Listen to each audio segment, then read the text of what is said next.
Dans ce nid, proche des habitations, des centaines de frelons asiatiques. Arrivés sur place, cette équipe se prépare pour intervenir. Leur arme, un paintball avec à l'intérieur des billes de différentes couleurs.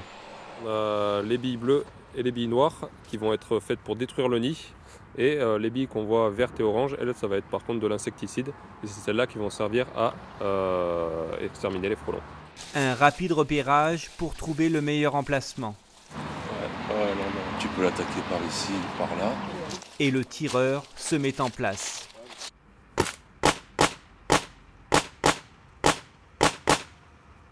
Et là, ils sont affolés, ils viennent de recevoir des billes insecticides, ils ne comprennent pas ce qui se passe.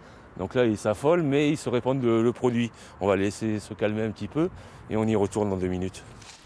Depuis le printemps, Raphaël et Laurent ont détruit 80 nids grâce au paintball.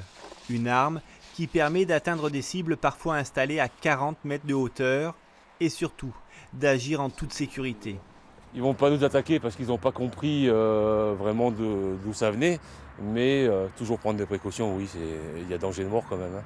C'est ça l'avantage aussi d'avoir le fusil. Ah oui, la distance.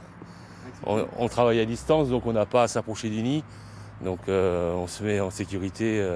Une deuxième salve de tir, le nid s'effrite, au sol des dizaines de frelons morts. Un soulagement pour le propriétaire de ce food truck installé juste à côté.